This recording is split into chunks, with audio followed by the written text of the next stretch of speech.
Masih di program Halo Polisi dan masih di www.moveonlineradio.com, putar lagu paling populer. Dan selamat pagi untuk Anda yang mungkin baru bergabung bersama kita mendengarkan program Halo Polisi di Move Radio. Senang sekali pagi hari ini saya mendapatkan narasumber yang cukup humble. Beliau juga cukup banyak bisa bercerita suatu hal yang menarik. Tentunya adalah Bapak AKBP Joshua Tampu-Bolon. Beliau adalah Kapolres dari Pelabuhan Belawan. Anda ingin kenal beliau juga boleh. Saya buka line teleponnya di 085260779177, karena kalau tadi di segmen pertama saya bicara dengan Pak Joshua ini, beliau ini sepertinya melakukan pendekatan yang cukup humanis ya Pak Joshua ya. Jadi hari ini hari Jumat, Anda juga punya program Jumat Curhat ya, ke masjid. Dan Anda juga melakukan pendekatan yang cukup baik dengan masyarakat. Dan sebenarnya saya ingin tanyakan, apakah cara-cara itu cukup efektif Pak Joshua untuk bisa menekan angka kerusuhan, mungkin angka yang selama ini kita selalu bicara kalau Belawan itu identiknya sudah pasti rawan dan juga rusuh. Bagaimana Pak Joshua? Ya, jadi Mas Jaki, bahwa selama ini Belawan atau Medan Utara dianggap daerah kriminalitas, itu tantangan bagi saya. Benar. Ya, bagaimana suatu kendala dirubah menjadi peluang. Nah, dalam kesempatan saya diberikan amanah oleh pimpinan sebagai Kapolres, tentunya ini tantangan yang saya sedang laksanakan. Dan alhamdulillah seperti saya sampaikan tadi, berkat kebersamaan ya dengan seluruh elemen masyarakat stakeholder, ini berhasil. Oke. Ya, jadi yang namanya tawuran, kemudian pungli, premanisme, ya, begal, geng motor, itu saat ini sudah tidak ada lagi Pak Jaki. Ya, jadi kalaupun ada seperti kemarin misalnya ada yang coba-coba nih tawuran, itu saya perintahkan dalam tempo 1 kali 24 jam harus diamankan gitu. Jadi kita tidak menunggu, tidak harus ada laporan dari masyarakat, karena dengan saya yakin dengan responsibilitas ya programnya Bapak Kapolri, presisi, prediktif itu maksudnya kita harus bisa memprediksi bakalan apa nih yang terjadi. Iya. Responsibilitas itu kecepatan, ya, quick respon. Ya. Ya, ketika misalnya ada laporan dari masyarakat, kita cepat, ya, aksi, ya. Kemudian transformasi berkeadilan. Jadi kita tidak melihat apakah itu warganya dari mana saja, ya. Misalnya contohnya kita punya line 110. Pernah ada masyarakat yang masuk ke 110 menyampaikan, Pak, itu ada balap-balap Pak di daerah Helvetia. Nah sebenarnya ini masuk Medan Mas Jaki. Tapi karena ini namanya masyarakat tidak tahu mana wilayah Medan, mana wilayah Belawan, ya, saya langsung perintahkan dengan HT, karena kita punya HT ya, pancarkan langsung kepada anggota lalu lintas saya untuk melakukan patroli ataupun razia. Baik, kita angkat dulu penelpon yang ingin bergabung dulu. Pak Joshua, halo, selamat pagi, program Halo Polisi. Halo, selamat pagi. Ya, halo, selamat pagi, dengan siapa ini Bapak? Ya, saya Iqbal di Medan Selayang, Pak. Dengan Bapak siapa? Iqbal. Bapak Iqbal di Medan Selayang. Oke, Pak Iqbal mau bertanya apa ini? Anda langsung saya kasih kesempatan bertanya ke Bapak AKBP Joshua Tampu-Bolon. Terima kasih izin Pak Kapolres, selamat pagi. Saya Iqbal nih dari Medan Selayang. Mau tanya nih Pak, di kawasan Bapak di Belawan, seperti apa sih kondisi saat ini atau sekarang ini? Karena mengingat saya kan orang dari Medan Selayang itu, sampai detik ini saya karena melihat kondisi Belawan atau kawasan Belawan yang cukup rawan, jadi saya belum pernah atau sama sekali takut ke sana nih Pak. Saya takut gitu kan. Bagaimana sih kondisi keamanannya sekarang ini gitu? Karena baik. Pak Iqbal, Anda takut apa pernah punya pengalaman atau hanya bisa melihat dari beberapa viral di sosial media? Saya belum punya pengalaman di Belawan, cuman karena melihat kondisi yang ada di sosial media seperti itu. Oke, baik Pak Iqbal, terima kasih. Itu saja? Itu saja. Oke, terima kasih. Ini ada Pak Iqbal nih, Pak Joshua di Medan Selayang. Memang pengaruh sosial media kan sangat berpengaruh sekarang Pak Joshua. Ya. Saya lihat Anda sekarang juga termasuk orang yang paling mengaktifkan sosial media. Benar ya? Manajemen media. Manajemen media ya, itu tadi. program dari Bapak Kapolri juga dan Pak Kapolda. Baik, apa yang bisa Anda sampaikan ke Pak Iqbal menggambarkan bahwasanya Belawan sekarang kondusif aja, gimana Pak Iqbal? Oke. Pak Joshua. Baik, selamat siang Pak Iqbal, salam kenal. Terima kasih ya sudah tadi memberikan pertanyaan. Jadi Pak Iqbal, karena Bapak penduduk Medan Selayang, saya undang Bapak datang ke wilayah Belawan. Jadi di Belawan ini Pak Iqbal, di sini banyak rumah makan, kemudian di sini juga banyak perusahaan. Jalan-jalan ke sini Pak Iqbal ya. Benar. Itu, welcome. Terus yang kedua, terkait kondisi saat ini di Belawan. Tadi saya sudah sampaikan bahwa mulai bulan 1 sampai sekarang ya, ini sudah bulan 8, alhamdulillah sudah aman Pak Iqbal. Jadi Pak Iqbal nggak usah khawatir. Kalau di media sosial atau berita-berita yang mengatakan bahwa di wilayah kami Medan Utara atau Belawan ini tidak aman, itu tidak benar. Ini terbukti dari setiap bulan kami itu ada melakukan konferensi pers atau press release pengungkapan ya terkait pelaku-pelaku kejahatan jalanan. Kemudian yang kedua, kami punya tim pemburu premanisme dan unit reaksi cepat. Oke. Ya, ini untuk bisa mengadopsi programnya Bapak Kapolda. Program Bapak Kapolda Sumut yang baru, yang pertama yaitu penanganan area publik yang aman dan nyaman. Nah, kami sudah membentuk tim patroli URC, kemudian juga kita juga setiap ada informasi seperti kemarin ada viral pungli atau istilahnya di sini lawa-lawa. Itu saya langsung turun, Mas Jaki dan Pak Iqbal ya di Kampung Salam. Saya langsung turun, kemudian saya langsung amankan ya. Kalau Pak Iqbal bisa atau Mas Jaki dan semua yang mendengar ini bisa mengikuti nanti memfollow Instagramnya Polres Pelabuhan Belawan. Kita bisa lihat di situ langkah-langkah konkret apa yang telah kami lakukan. Ya, kemudian juga salah satu bentuk amannya itu bahwa kalau kita berjalan di wilayah Medan Utara ini sudah tidak ada lagi tuh yang mengganggu. Contoh misalnya masuk di jalan tol. Kalau dulu itu Mas Jaki, itu setiap ada truk khususnya membawa sembako, itu masyarakat ada yang berani naik ke jalan tol. Ya, kemudian mereka memalak. Kemudian mereka naik, memanjat dan mengambil barang-barang sembako tersebut. Bajing loncat ya. Nah, sekarang itu sudah tidak ada. Ini yang langkah yang seperti yang tadi jangka pendek yang sudah saya lakukan. Saya turun, kemudian saya sampaikan kepada masyarakat edukasi. Kemudian saya mengajak 3 pilar tadi, Babin Kamtipmas, Babinsa dan Kepling untuk mendatakan.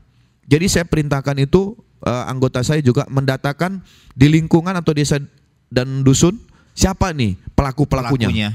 Tentu tahu dong. Misalnya Mas Jaki tinggal di daerah tadi. Pasti terdata ya. Ya, pasti tahu dong. Oh ini nih yang sering buat keributan ini, ketua OKP misalnya, atau ini yang dicurigai. Nah itu saya buka komunikasi. Jadi nomor HP saya ini ada di masyarakat, Mas Jaki. Oh ya? Ya, Mas Jaki bisa cek. Ya, kita punya WA group dengan kepala lingkungan ada saya. Dengan Forkopimca, camat ada. Anda sangat membuka seluas-luasnya komunikasi itu. Bagi saya komunikasi itu paling penting. Ya, kenapa? Karena dengan komunikasi walaupun jarak kita jauh, kita tidak kenal, minimal kita bisa dapat informasi. Karena bisa meminimalisir juga salah paham ya, Pak Joshua ya. Nah, itu sering terjadi, Mas Jaki. Waktu saya pertama di sini banyak di media sosial yang menyampaikan akan ada begal di Marelan.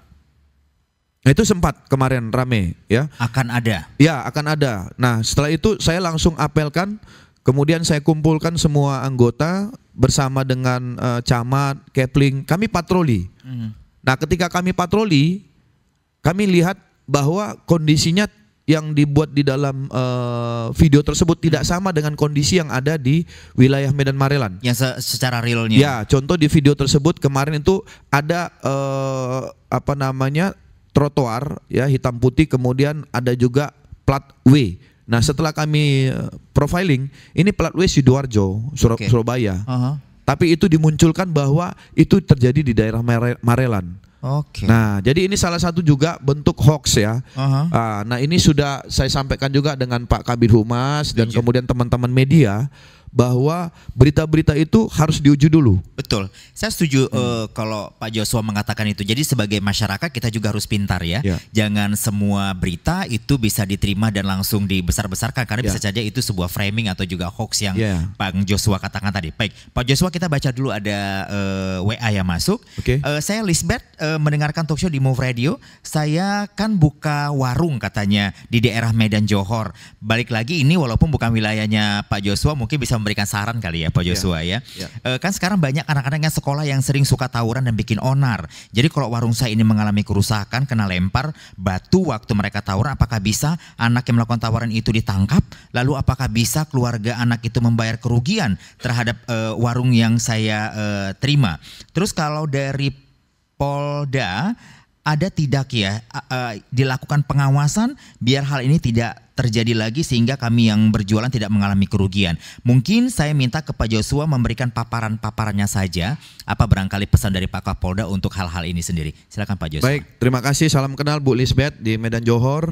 Jadi saya menyampaikan bahwa setiap warga negara ataupun masyarakat yang melakukan pelanggaran ketertiban umum dan lain itu bisa diproses ya. Misalnya seperti di tempat kami ada pelaku tawuran anak di bawah umur. Ya, itu bisa kita proses, tapi memang ada undang perlindungan khusus ya yang terhadap anak. Nah, seperti tadi Ibu menyampaikan bahwa ada yang mungkin yang melempar, merusak. Nah, Ibu bisa melaporkannya ke polsek terdekat. Seperti kami di Polres Pelabuhan Belawan, Mas Jaki, kami sudah membuat flyer dan kami sudah amplifikasi atau sebarkan nomor HP para Kapolsek, kemudian Camat dan Ramil, Babin Kamtimas, Babinsa, ya, kemudian nomor HP saya. Artinya ini untuk mempercepat. Nah, jadi saya nggak tahu di Medan Johor, tapi ini masukan, nggak apa-apa Bu, nanti saya akan sampaikan juga ke teman-teman di sana. Dan mungkin untuk kecepatan lainnya, Ibu bisa buat atau telepon 110. Ya, 110 itu bisa nanti Ibu akan dibantu diarahkan. Karena saat ini seperti di Medan itu ada patroli URC Bu. Dan kita juga semua atas perintah Bapak Kapolda Sumut saat ini sedang giat-giatnya melaksanakan patroli ya? Sampai malam, patroli Blue Light di 21 kecamatan Kota Medan tentunya. Semuanya. Semuanya ya. Ya, ini program unggulan Bapak Kapolda Sumut dan Pak Wali Kota kemarin sudah launching. Dan kami Polres termasuk Polsek itu sudah ada. Jadi Ibu Lisbeth jangan khawatir ya. Jangan khawatir dan jangan pernah takut dengan para pelaku karena kita saat ini para petugas banyak di lapangan. Baik, kita angkat dulu penelpon Pak Joshua, ada yang masuk. Halo, selamat pagi. Halo. Halo. Iya, halo pagi, dengan siapa Bapak? Saya Tony. Pak Tommy? Iya. Di mana Pak Tommy? Mau tanya dong, kan saya ini beberapa kali ada ke Belawan ya, karena memang ada kerjaan gitu. Nah, terus saya lihat beberapa kali ke Belawan itu kayaknya aman-aman aja. Terus tindakan yang dilakukan pihak Polres Belawan untuk informasi bahwa Belawan ini aman-aman aja supaya masyarakatnya tahu gimana Pak? Oke, Pak Tommy, saya kurang dapat informasi, Anda tinggal di mana? Saya tinggalnya di area Medan, di Pancing. Oke, di Pancing. Baik, Pak Tommy, terima kasih. Nanti Pak Joshua akan menjawab. Terima kasih Pak Tommy. Baik. Dan sepertinya makin banyak masyarakat yang ingin langsung bertanya nih ke Pak Joshua ya di program Halo Polisi ini. Jadi menurutnya katanya sih sebenarnya berapa kali ke Belawan dia sudah aman-aman saja. Ini mungkin salah satu pendengar atau juga barangkali sudah berkunjung ke Belawan nih sudah menyaksikan bahwasanya sekarang Belawan aman-aman saja. Cuman pertanyaannya seperti apa informasi ini tersampaikan ke masyarakat, Pak Joshua? Baik. Pak Tommy, salam kenal, terima kasih ya. Walaupun Pak Tommy tinggal di Pancing di wilayah Medan. Kami menyampaikan bahwa di wilayah Medan, baik itu di wilayah hukum Polrestabes Medan dan Polres Pelabuhan Belawan saat ini sudah aman, sudah baik-baik saja gitu. Kenapa? Karena seperti saya bilang tadi bahwa program Bapak Kapolda Sumut yang baru, yaitu penanganan area publik yang aman dan nyaman, ini sudah terbukti bahwa ketika pagi, siang, sore, malam, subuh itu ada personil Polri yang patroli, baik itu roda 2 maupun roda 4. Nah, untuk daerah Belawan khususnya Pak Tommy, tadi sudah saya sampaikan dan bahkan perlu saya sampaikan Mas Jaki dan kita semua, kemarin saya didatangin oleh komunitas ojek. Komunitas ojek? Ya, ini dari Jakarta dan perwakilan ada di Medan Utara. Oh iya. Mereka itu audiensi dengan saya, mereka menyampaikan, Pak, kami akan membuka rute di Belawan, Medan Utara, karena kami sudah melihat aman. Nah, ini salah satu kepercayaan bentuk mereka ya. Yes, ini kepercayaan bahwa saat ini ojek aja berani gitu loh. Kok kita ini nggak berani? Betul. Nah, untuk itu kita jangan takut. Betul. Jangan kita ini seperti program terorisme ya, yang membuat ketakutan. Kita buktikan saja. Kalau bagi saya, kita jangan percaya dengan ucapan, tapi bukti, fakta di lapangan. Setuju. Saya setuju kalau misalnya masyarakat yang dari Medan masuk ke tempat kami, saya udah sampaikan tadi bahwa kami sudah memberikan nomor-nomor HP, kemudian ada anggota kami. Kita akan cek, kita akan lihat respon kecepatan bagaimana. Kalau ternyata nanti kami lambat atau misalnya ada yang tidak bisa kami atasi, ini kami akan evaluasi. Baik, Pak Joshua, ini ada dari TikTok, benar? Yang menyaksikan kita pertanyaannya, ini ada Maulana Harhab 12. Pak Joshua baru menjabat sebagai Kapolres Tauran, Belawan langsung hilang. Mungkin ini termasuk support ya Pak Joshua ya, dari Pak Maulana Harhab, terima kasih. Baik, untuk yang lainnya lagi masih boleh. Saya masih punya satu segmen lagi, nanti di segmen ketiga kita harus break dulu nih Pak Joshua ya. Break lagi ya? Break lagi.